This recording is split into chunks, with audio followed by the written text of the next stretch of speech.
Okay, we've got our sanding down, the rough sanded down. We've still got a little ways to go, but we're going to counterweight it now. Because what I'm going to use 2 split shots to carry the counterweight for it. I always find a split shot. I use a cordless drill for it. The best way to do this on here is I lay the lure upside down, a spot where I want it. Now, my bottom hook, I always like to put my bottom hook at my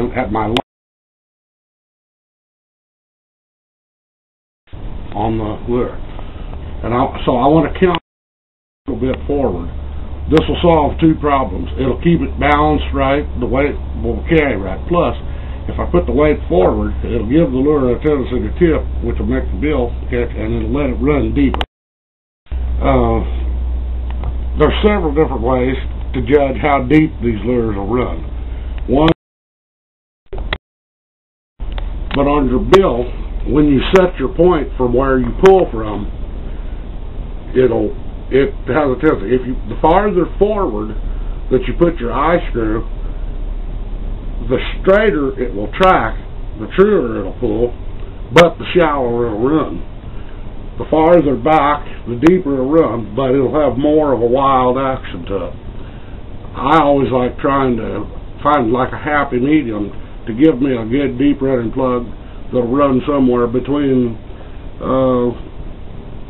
around 3 to 7 feet for shorter bills. For your deeper divers like this one here we're making, it'll run somewhere between about 5 and 10. But anyway, I don't want to get ahead of myself too much. For this counterweight, my eye screw right here, which will carry my bottom hook, will fit in there. So I'm going to go forward on the lure, and I'm going to counterweight it right about here.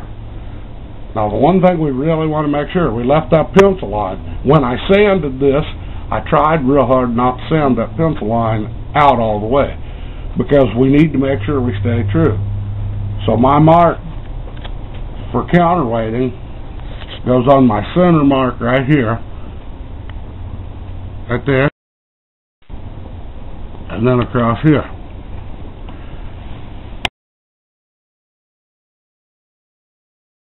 Drill this, but I always like to try to drill in as fairly straight, but at a little backward of an angle.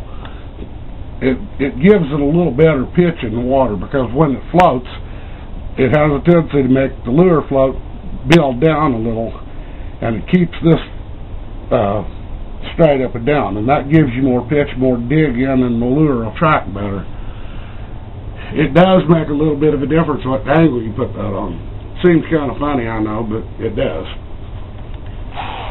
So I take my drill and I get started right on my point. This is kind of a tedious thing. You need to make sure you drill straight and true. If you have a drill press, this would be a real good project to use it for.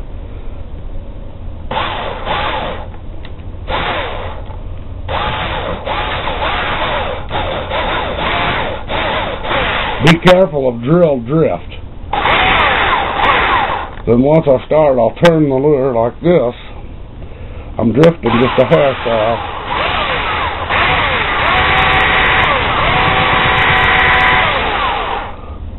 So I want to drill straight down into it.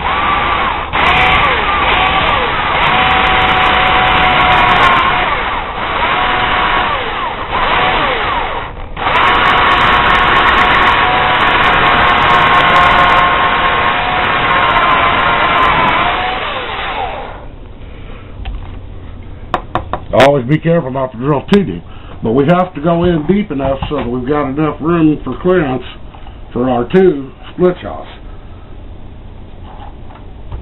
So we lay this down here, and I'll measure it with my thumb, and we need to go just a little more.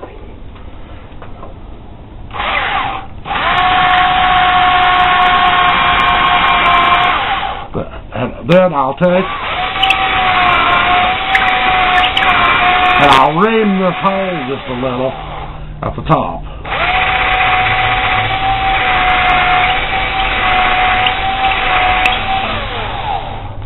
That should give us plenty of room in there to get the split shot down in. This will all be epoxied over when we're done.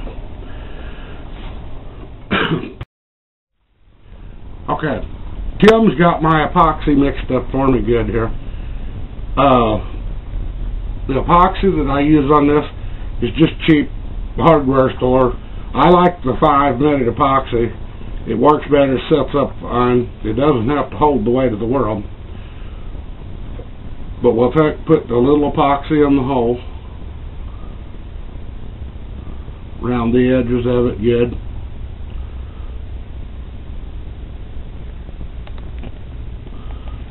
Then take one of my split shots. I try to put the ear of the split shot back for the first hole. They push in better that way, and they seal over. And then the next one, the ears will fit down over the top of it. Then we push this all in. Sometimes you have to really force it down in there. I use my little vice grips that I've got and tap it, and they'll drop right in. Now that puts a good counterweight to the lure for us. Then over the top of that, I add all the rest of my epoxy. And this will seal it in good, and it'll hold it down. And when the epoxy dries, we can sand that down, and it makes a good cover finish so that we can smooth it over for our final finish before we paint.